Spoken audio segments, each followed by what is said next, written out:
Hello, everyone, and welcome back to Moving Right Along, a Muppet movie podcast brought to you by toughpigs.com. It's the podcast where we watch The Muppets Take Manhattan 2 minutes at a time and talk about it a lot.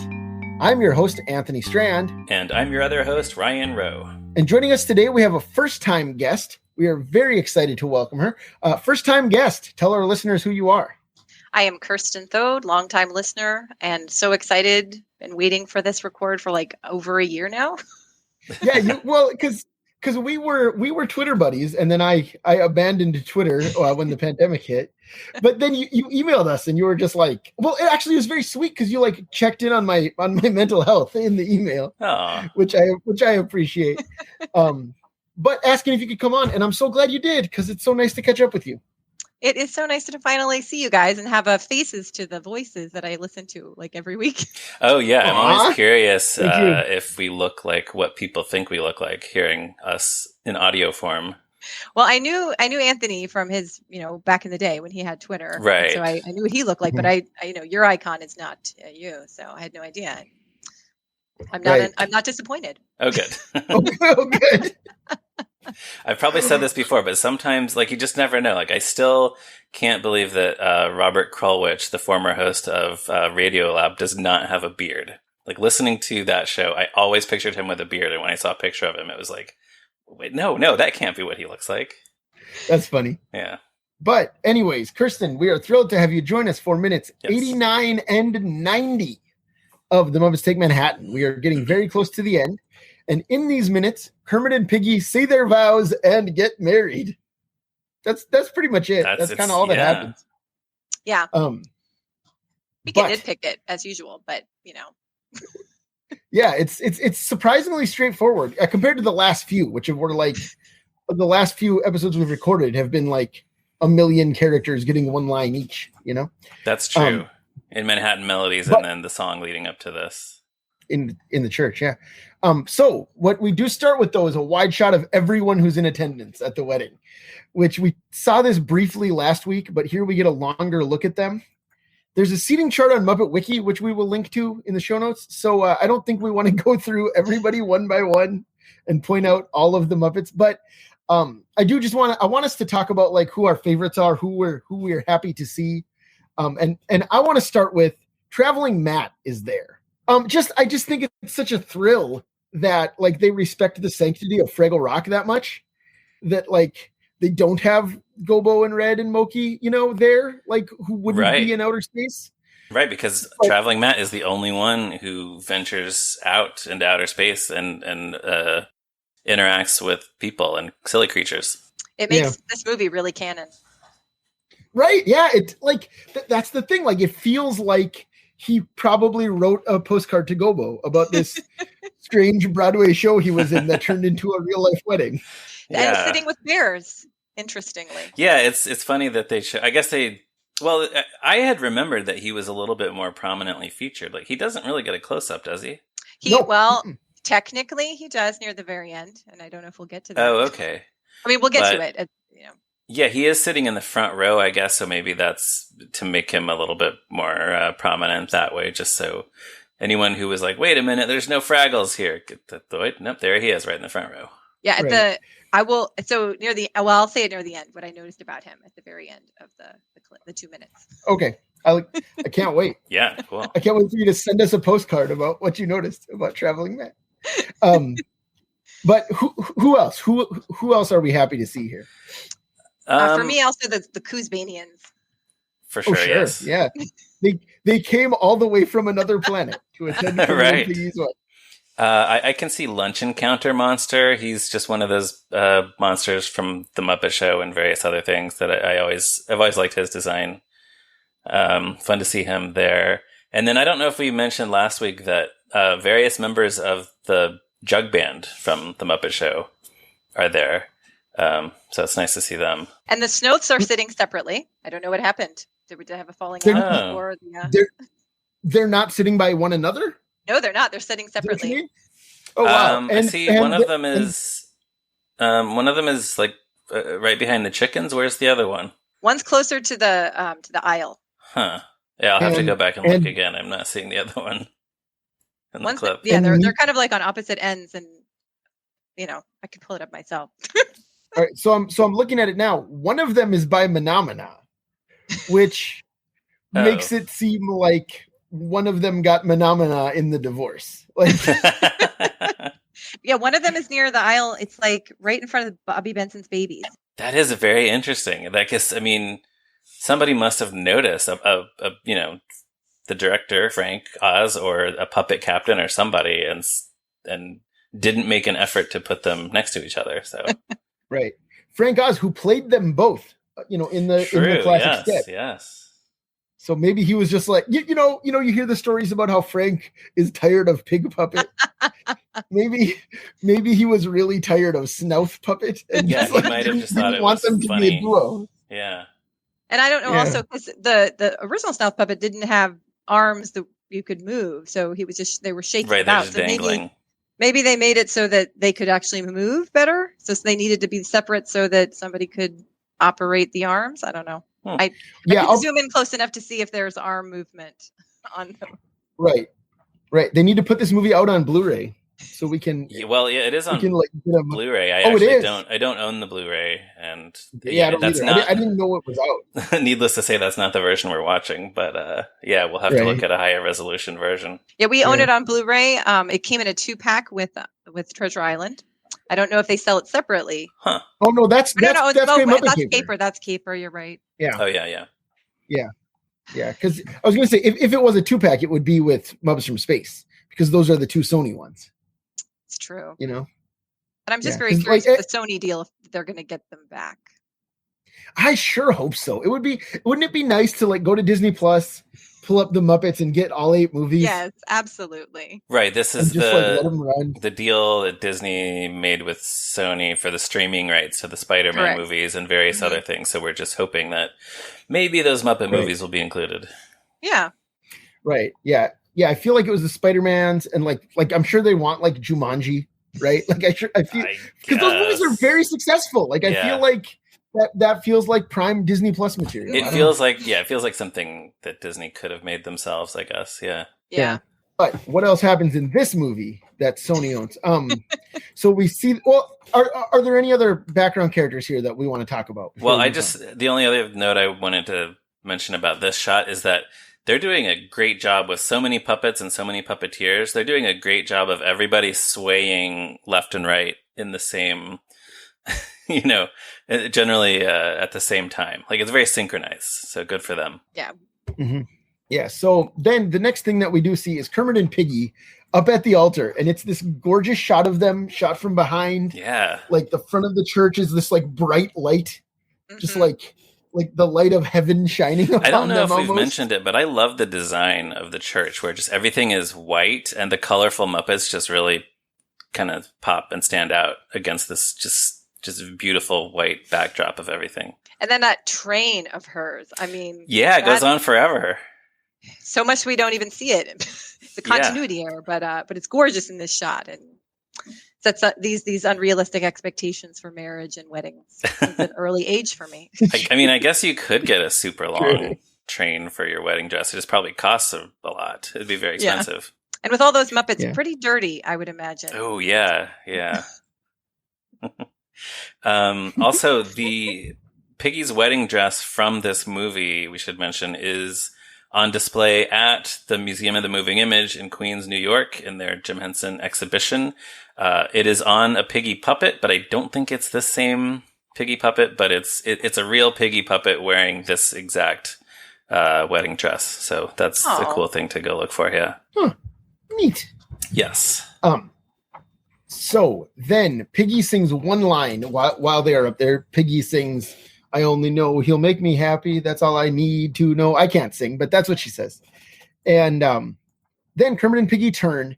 And at this point, the minister walks in. And as listeners might know, and as we have alluded to previously on the show, this is Dr. Cyril Jenkins, who was actually the pastor at Rutgers Presbyterian Church in Manhattan at this time.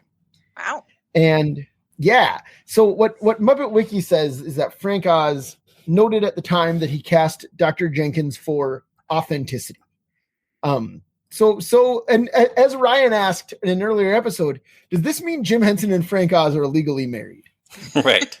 Well, part of this wedding was a big deal in this movie, and I have some other notes about that I found in my research. But yeah, I think part of the thinking behind casting a real minister was like, yeah, so now it leaves it even that like it just furthers the question of, so are Piggy and Kermit really married now? And that, the fans just ate that stuff up. Right. Yeah. He also, Muppet Wiki also notes that he usually preached his services in Welsh. Yeah, isn't that something? In the Welsh language, yeah. Which, like, first of all, I'm very charmed by any, like, church service in another language in the United States. Yeah. I like that we do that and continue to do that. Yeah. I wonder if this movie was dubbed into Welsh. I don't think I was really aware that there was a Welsh language, to be honest. And did he do his own voice? Is that what you're asking? Yeah. You were not aware that there's a Welsh language, you said, Kirstin? That is, yeah, I did not know. Yeah, I don't know it. I've never heard it spoken, I don't think, but apparently it exists. Yes. Catherine Zeta-Jones never spoke it, so, Right, there you go. She's the most famous Welsh actress that I'm aware of these days. Right. Do you think that she knows? I wonder if she knows it.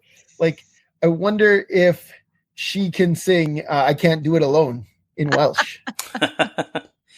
Send in the clowns, perhaps. I hope somebody out there can. Right, yeah. There you go. Yeah. I hope so, too.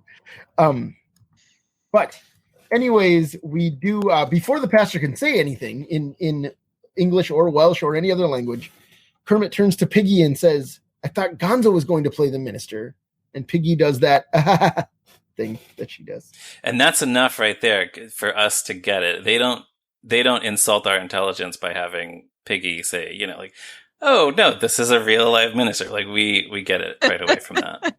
This is one of my most favorite Piggy moments of all time too. Like just how she just laughs it off and then immediately turns away. Like her dramatic turn back. Yeah, she's like, okay, now let's get down to business. Perfect. Also, Kermit is a little naive there. He should have figured this out by now because Gonzo is sitting in the congregation. He's not dressed as a minister. Well, and also Gonzo played one of his groomsmen. Yes, true. So he should have known. He just got out of an amnestic state. I mean, give him some slack. Yes. Yeah, that's right. It's like right before they went on. He remembered who he was and what the show was. I mean, perhaps even only in this moment does he remember that it was supposed to be Gonzo. Right. That's probably right. Yeah. That's an interesting thought. Yeah. But in the storybook, I don't know, Ryan. I don't know if this is in the script or in the comic, but I know in the storybook there is a moment where Gonzo tells Kermit that they replaced him with an actual minister. Oh, I think it is in the comic. I don't have it in front of me right now. I forgot to look, but yes, I think that's right. I think it is in the comic book. Yeah. So it was definitely in the script at some stage. Yeah, it must have been. Or maybe they even filmed it and cut it. Yeah. Yeah.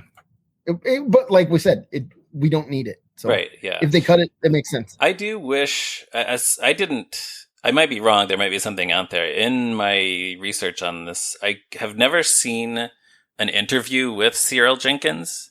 I would just like to hear what his experience on the movie was. He looks like he's happy to be there, happy to be officiating this wedding between Froggy and Piggy, but I would have liked to hear his Froggy. He's no longer with us, sadly, but I would have liked to hear his perspective on filming this. Yeah, because watching it, so closely and seeing this clip multiple times, he looks just so joyful being there. Yeah, he looks really happy. Mm-hmm. Yeah, for sure. And he looks very happy indeed as he asks Piggy if she takes Kermit. And Piggy, of course, says yes. Like, it feels like immediately, but it's also paced for maximum effect. Absolutely. Where, like, she holds it, like, just long enough that, like, we're wondering if she's going to. She's being dramatic. Yeah, for sure. Because, like, we know that she's, like, there's no doubt that Piggy is going to say yes. Of course, Piggy is. Right. But then, in a nice touch, we do get Ralph crying in the audience right after. Yeah, it's Ralph crying and sniffling and Fozzie shushing him, which kind of feels like it should be the other way around, but it's funny. It's charming. Mm-hmm. Yeah. I kind of like that, though, because it's one of those, like, in the moment, it's never who you expect. Yep, right. Right. It's Mary Richards laughing at Chuckles the Clown's funeral. Right? Yes. Like, that's true. Yeah. And Ralph certainly has a softer side, sure. Yeah. And, Ralph's been there since their first date, right? I mean, oh yeah, that's true. Yeah, he had consoled Kermit, way back in the Muppet movie. Oh yeah. I do love by multiple versions of continuity, because he also in this movie he went to college with them, so he must have been around for that too. Yeah. Huh. And in Great Muppet Caper, he's on the bus. Yeah, I guess he is. Yeah, so he's been there for every version of their first date. That's right. That's why he's so sad. Exactly. One thing about the wording of the vows I wanted to bring up. The question Dr. Jenkins asks is, do you, Piggy, take this frog? And she says, I do. Which is what people always say when they get married on TV and in movies. My dad is a United Methodist minister. And every time that comes up in a movie or TV show, he points out that in the Methodist liturgy, at least, it's not I do, it's I will. So the question is like, will you take this person? Will you do this? Will you do that? And then you say, I will. So I guess there are different denominations that do it different ways. There must be some denominations that do I do instead of I will, because that's the version that's made it into the popular consciousness. But it just makes me wonder, what denomination is this wedding of Kermit and Piggy? Right. Although it's one of those things too, where like, I don't know, I feel like most weddings I've been to I don't feel like I hear Wagner's bridal chorus at weddings in real life ever. You hear Pachelbel's canon in D at weddings, Oh, Pachelbel's canon, I've heard, yeah. Right, yeah. In real life, it's Pachelbel's canon, but like on TV, it's always the Wagner, dum-dum-de-dum thing. Mm-hmm. And I don't know that I've ever heard that at a wedding in my lifetime. I don't think I have. I definitely haven't in an actual wedding, not a TV movie wedding. Right. What about what's the other thing the recessional you always hear on TV? I can't think of it now. I don't know. Oh, da da da da da da da da da da da.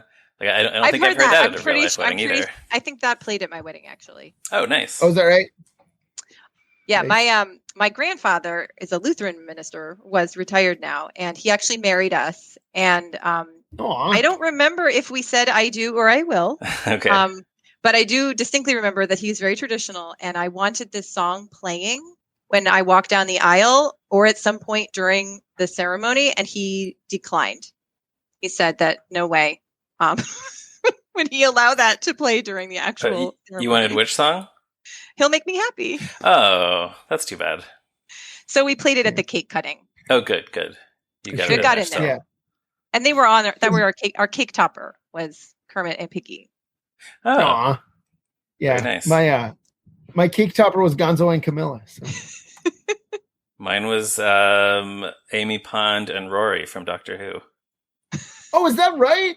Yeah, we had just been we were on a big Doctor Who kick at the time, so yeah. Yeah. You guys have kind of an Amy and Rory-esque relationship. That was very fitting. Yeah, that's kind of what we were thinking. Yeah. Yeah. That's great. Love it. I don't think I do that. Oh, well, there you go. I'm learning new things about you here on the podcast. Yes. But so what happens in this movie? Then Dr. Cyril Jenkins says, "Do you, Froggy, take this pig to be your lawful wedded wife until you die?"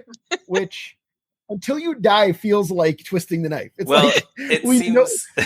it seems dramatic until you realize that it's there so that it can rhyme with Kermit saying, "Well, I." Well, that's true, but it also feels like we know Kermit's going to hesitate because we know Kermit, and then it's like you got to make this decision, and you don't get to go back. What else could they have used that rhymes with "I"? Do you take this pig to be your lawful wedded wife? In the sty? In the sty. Good. And then Piggy just karate chops him. Yeah. Oh man. That would have broken the mood, but I like it. But But yeah, as Ryan said, then Kermit says, "Well, and then Dr. Jenkins has to ask him again, "Do you?" Which is funny, like kind of funny, but then Kermit gulps, and then we see like the whole audience lean in to hear what he's gonna say. They don't know what's gonna happen next. Right. And we see what I love is that we see in order the old ladies, the Jerry and the Atrics, and then frogs, pigs, and then the core Muppet Show gang, which is like the four most important subgroups of Muppets, I guess. This way. Start with the old ladies. Yes. And they all are just on the edge of their seat. Yeah. Have you seen these interviews that Gene Shalit did on the Today Show back in the day with Jim Henson and Kermit? No. When this movie came out.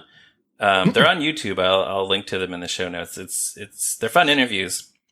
When he's interviewing Kermit, Gene Shalit keeps asking him about this wedding. And Kermit keeps saying he doesn't want to talk about it. And like, let's talk about there's a lot of other stuff in the movie to talk about. And he keeps asking, and eventually Kermit says, "Gene, how's your sex life?" So like, it's a very entertaining interview. He's like, "You can't ask me these questions. Like, see how you like it, Gene. How's your sex life?" It's very funny. I love that thing Jim Henson did with Kermit, where he would just be annoyed during interviews. Yeah, it's great. It's a really good point of view for Kermit. Well, and it's something that like I don't think Steve Whitmire or Matt Vogel could do. Like, I feel like they both probably have felt like they would not be allowed to do it, or like it would be frowned upon. Right. To give Kermit too much attitude. Right. I think if either of them does it, it would be like, well, that's not Kermit. Yeah. But anything Jim Henson did was Kermit, so it's fine. It just was. Yeah, that's it. But at one point they show a clip of this scene. They show the minister asking Kermit if he takes Piggy, and Kermit hesitating. And then they do a freeze frame, and on the screen it says, "Will he or won't he?" Well, that was on the Merv Griffin show interview too, I know. Oh, that same clip? Yeah, that exact thing. Yeah. Yeah, they were because I've seen that one. Yeah, they were really pushing this wedding thing. Yeah, they wanted to get butts in the seats, you know? Yep. You got to go see Kermit and Piggy's wedding at the movie theater. Right. See if it actually happens. Yeah, you can't see that on the Muppet Show. No. But so then Kermit does in fact say, "I do." And then Dr. Jenkins says, "Because you shared a love so big, I now pronounce you frog and pig." Very, very good. And the place goes nuts. The place goes bananas. And that's where we stop. Like we'll see the rest of that bananas cheering next week. But that's where we end. That's the end of this clip. So, like I said, it's. Go ahead. No, go ahead, Kirstin, please. I was going to say the two things that I noticed in being able to watch this, multiple times and focusing in on different things, was that Fozzie breathes a sigh of relief right after he says "I do," which is just so cute. Oh, buddy. And Uncle Traveling Matt moves himself into the shot. He moves himself around her big veil to give this sassy look. Is that right? Yes, he does. I did not notice that. I don't know if he's sitting next to Beth or another bear, but he moves his body to come around the veil. I wonder if that's a puppeteer just being like, "Ooh, maybe I can get my puppet in this shot." Yeah, that I got to go back and double check for that. But yeah, I do love the idea that Traveling Matt is just like, what is this? I gotta make sure that I'm on the thing, Yes. He doesn't know what movies are, but he wants to be in one. Right. Yes. Right. That does sound like him though. It does, yes. He's like this one-eyed creature was looking at everyone, and I wanted to make sure that it looked at me. That's pretty good. That's pretty good. The other day. There it is. I was going to say you do a much better Traveling Matt imitation. I mean, it's not an impression of his voice. It's just the inflection of that one thing that he often says. I thought Dave Goles was on the podcast. Yes, he sure did. So there you go. But yeah, that's great. Traveling Matt rules. I'm so glad he's in this movie. Oh yeah, I really am. I think that I might have been very upset as a child if he wasn't, because I remember as a kid, so we had HBO throughout my whole life, and so all the HBO Henson productions like Emmett Otter and Fraggle Rock, they were totally my jam growing up. And I remember when the earlier part of the scene happens and they're showing the Sesame Street cast, I sat there as a child and thought, where are the Fraggles? They should be here. Like if Sesame Street gets to be here, where are the Fraggles?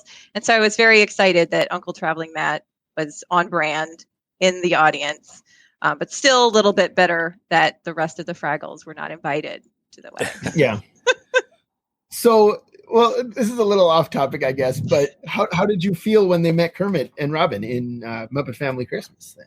Do you know that I have actually never seen Muppet Family Christmas? Oh, you gotta see it. It's the I know. greatest. I feel like a very bad Muppet fan that I've never seen. Where is it available? I mean, it's not legally. It's on YouTube. I mean, in pretty good quality. Last I checked, anyways. But I would be glad to send you a copy of the DVD that I have. That would be amazing. Yeah. Because I don't think that was actually on HBO. Right. Yeah, it was on NBC when it first aired. And then it re-aired a couple of times, but like not that many. And yeah, because of the various rights issues, it hasn't been available on video for years and years. Like, right. And even when it was, there were several songs that were cut. Yeah. But it's my favorite Muppet thing ever made. I think it's I'm excited for you to experience it for the first time. That's the thing. And spoiler, Kermit and Robin meet some Fraggles. That's yes. All right. I'm fine with that. That's like being teased that there's a wedding at the end of this movie on the Griffin show. I mean, right. Oh man. Okay, so we should probably close this episode in the usual way, though. Do either of you have any thoughts before we close on these 2 minutes, or I guess the movie in general, Kirstin, if you want to? But you go ahead. No, I think that the earlier part of the song was just so exciting to see the different people attending the wedding, and just being able to see the Kuzbanians there, and I think this was just a wonderful conclusion to the movie. Great. Ryan, anything else to add? Yeah, I have a few things that I found when I was looking stuff up for this podcast, just about how big a deal, how big a deal this wedding was for the movie and the promotion for the movie. There was an article by Nan Robertson of the New York Times News Service on July 13th, 1984. Frank Oz was asked if Kermit and Piggy were really getting married, and he said, "We're dropping hints, but we really want to keep it a secret." But he did tell them that there was a real minister playing the minister.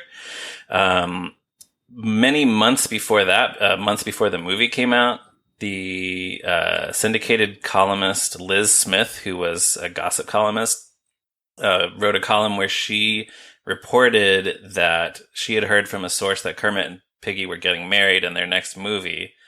But then later, there's a later column by her where she issues a correction and says there is indeed a major production number involving a wedding scene, but Kermit and Miss Piggy won't actually marry, which is really interesting and makes me wonder if maybe she heard from the Henson people that she wasn't supposed to reveal that information yet. I don't know, but that's very interesting. And then she also went on to say, "I think it's probably for the best that the twosome keep romance alive, but nothing serious. Just imagine what their children would look like." That's funny because since then we've seen their hypothetical children a couple times in Muppet Christmas Carol and Muppets Most Wanted. In the June 2nd, 1984 edition of the Coshocton, Ohio Tribune, education reporter Kathy Alt wrote an opinion piece where she expressed why she thought Kermit and Piggy should not get married. She said Kermit and Piggy are at their best when they are at odds with each other, like Sam and Diane from Cheers, which is interesting because that's relatively early in the run of Cheers. Her second reason was that she didn't like Piggy, and her third reason was that she herself had a crush on Kermit from watching him on TV all these years, and she does not want to share him with Piggy. So Sorry. That's the greatest thing I've ever heard. It's adorable. Yeah. So sorry, Kathy Alt. I don't know if she went to see the new movie. I hope she was able to, to get through it. But she's actually married to Constantine. But he hasn't told her that he's actually. Oh man! Yeah, he's still eating guacamole all the time. Wow! Oh no! That's great. If Kathy Alt is still out there, we'd love to hear from her. Absolutely. And then after the movie came out, there was this big question over whether it was real, whether they were actually married now. In the Wilmington, Delaware Morning News, they talked about a preview screening of the film in New York, followed by a press conference in which Piggy reminded Kermit that he had said "I do" in the ceremony, but Kermit said, no, that was just, I was going by the script in the movie. I just said the line that was written for me in the script. It also said in that article, Kermit also argued that the couple never got a blood test before the marriage, but Piggy insisted the Constitution allows pigs and frogs to waive such requirements. I don't know if that's something that Jim and Frank scripted beforehand. It's funny, but it also sounds like something that they might have just come up with, spontaneously at this press conference. But yeah, you can already tell, like, this is the beginning. Well, I guess they're already sick of getting questions all the time about Kermit and Piggy's relationship. But this is like, now it's going to be every interview from now on. Kermit, are you married to Piggy? Piggy, are you married to Kermit? So they're definitely getting sick of it by this point. And then one more interview I found from the Paterson, New Jersey News. Frank Oz noted that Kermit and Piggy are not currently living together since the making of the movie, but he deflected the question of whether they were married and told the reporter that the reporter would have to ask Kermit personally. So there you go. So many people wanted to know. They were the hottest celebrity couple of the time. Everybody wanted to know what was going on with them. That is the wedding of the year. Yes. Isn't this exciting? Isn't it exciting? Yeah. Thank you so much for finding all that, Ryan. That rules. Oh, yeah, you're welcome. So, Kirstin, before we go, we like to ask our guests 2 questions. Do you remember the first time you saw this movie, and what's your history with it? And that's 1.5 questions. And also, where would you rank it among the Muppet movies? So I've thought a lot about these questions. I've had lots of time to prepare. The first time I saw it, I know I saw this in the theater. I don't have specific memories of it. And I will tell you it is because there is a debate in my family about what was the first movie I saw in the theater. Because my dad, until he's blue in the face, will say it was this movie. And, but I definitively remember seeing The Smurfs and the Magic Flute in the theaters. And I know that was my first theater movie.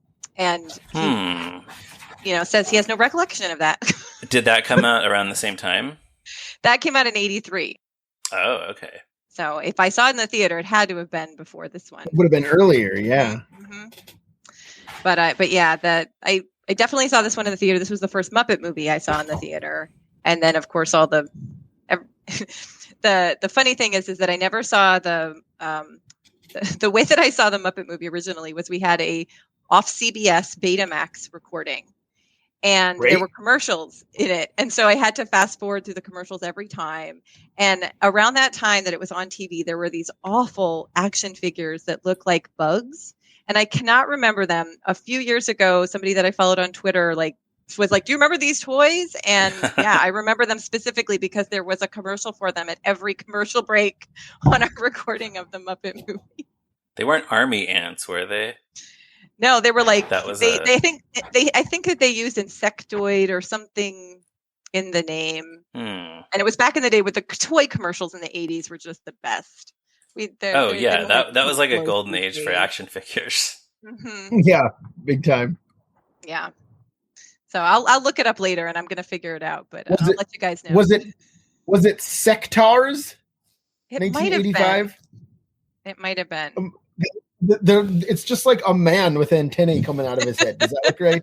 Yes, that's actually what I recall. And I think that one of them may have had like pincers coming out of the head as well, instead of looking like antennas. It looked like actual pincers. Yeah.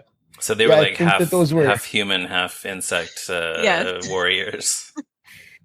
But I will forever associate them with the Muppet movie. I mean, that's really funny.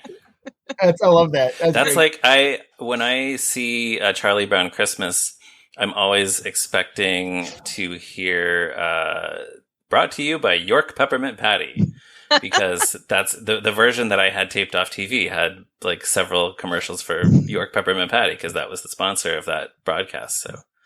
So I had Charlie Brown Christmas taped off TV, also with York Peppermint Patty commercials. Oh.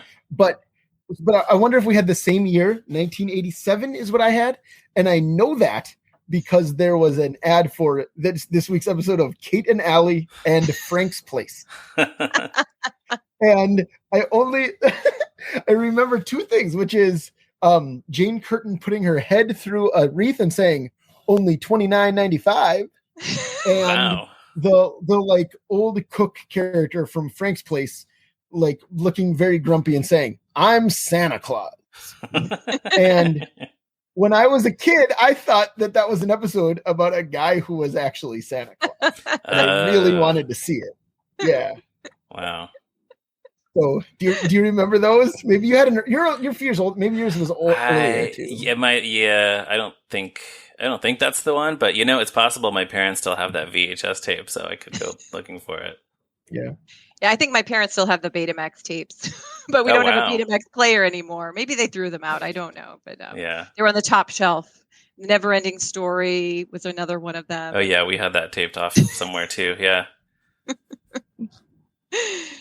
Awesome. All right. So your other question about where it falls. So I've been listening to what other people have had listening to what your other guests have all said into where it falls, and it seems like most people it's like a love it or hate it type thing. It's either near the top or it's it's even lesser than some of the more recent productions. So I feel similarly about the original three Muppet movies as I do about the Indiana Jones movies, where for the objectively speaking, the best quality Indiana Jones movie is Raiders. I mean, just all around, thinking about cinematography, acting, directorial choices. But the one that I like the most, that I would watch again and again, is Last Crusade. I mean, that's the most fun for me. Sure. That's my favorite, actually, of the Indiana Jones. And I feel that way about Muppets Take Manhattan. Like Muppets Take Manhattan, compared to the Muppet movie and Great Muppet Caper, it's not the same. I don't know. They're better. They're like objectively speaking better. But I have just such a love of this movie, and it's the one that I would want to watch again and again. It's where when we listen to that Muppets Mayhem and More CD, like those are the songs on there that I like the most. I'm singing along to. That's the 25th anniversary compilation from the early 2000s. Yeah. Yeah. And I think it's for a variety of reasons. Like I grew up on Eastern Pennsylvania, and so half of my television stations were Philly and half of them were New York, and so I'd constantly be seeing the New York skyline and things going on in New York, and the Cats at the Winter Garden Theater. I don't know how many times I saw that commercial, and like the music haunts me still to this day. But Manhattan was like a tangible thing. It was still not where I was from, but it was close enough that it's like, oh my gosh, the Muppets are close. Like they would be here. Whereas in the Muppet movie at that point in my life, like I hadn't been to the Midwest or the West. I went to London as an adult, but Manhattan, that was something real to me. And it was magical. Aww. And I would probably say that my lifelong love of Broadway might have stemmed from this movie. But this movie and that Cats commercial, apparently. Right. Yes, but although the Cats commercial is kind of disturbing, if you were to watch it, it was the trash can or tire going up into the air at the end, and Sure, yeah. Well, Cats. I never saw Cats. Yeah, Cats is just generally kind of disturbing. So right. But this was like the movie, and the other part of it is that I love Muppets Most Wanted. I would have to say that's my 4, and but what happened after this movie? I mean, because this is the last Muppet movie until Kermit changes, and I became a disillusioned Muppet fan in the 90s, and I don't share the same level of love that people seem to have for the Christmas Carol. I like it, and as an adult, I do enjoy it very much. But 30 years before hashtags, that's hashtag not my Kermit, and I really struggled in the 90s with the Muppet movies because they just Kermit, Frank Oz, Jim Henson, they were my childhood. Having HBO and all those productions and loving Fraggle Rock, and I love them in the Jim Henson Hour.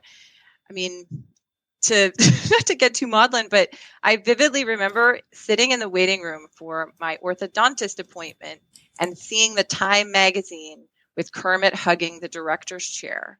Or it's Life. Yeah. It was Life. It was Life magazine. Life magazine, yeah. And I cried at my orthodontist's office.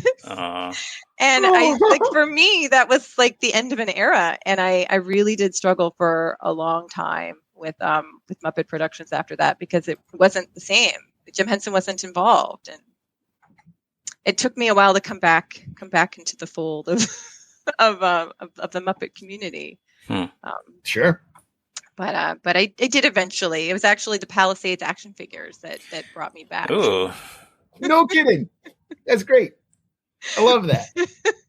I drove all around New England to various Newberry Comics. This is before we could search for the stock and see if they had things. Yeah. And I knew that Newberry Comics had the action figures and the play sets. And so I drove all over to find them. And it was like a quest at the time, and then it brought me back. Yeah, it was such a different time. I would get most of mine at Electronics Boutique, but then if they didn't have the one that I was going there to look for, it was like, all right, where am I going to go next?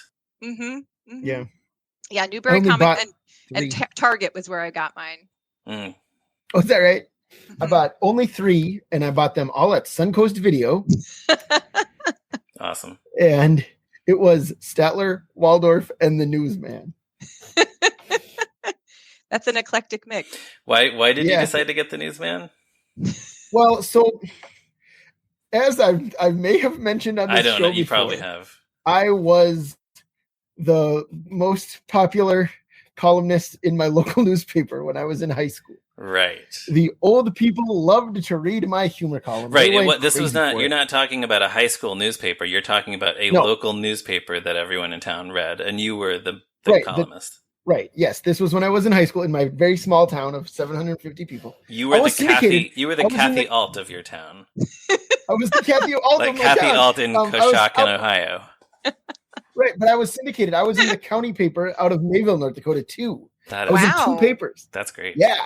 But that's my peak of my achievement, my high school column that the senior citizens loved. But so like that was all part of like my high school journalism class, though. So I was like Mr. Journalism guy. So I had to get the Newsman. Right. I was Mr. Journalism guy. Sure. Makes perfect sense. Anyways. Yeah, that was such. All right.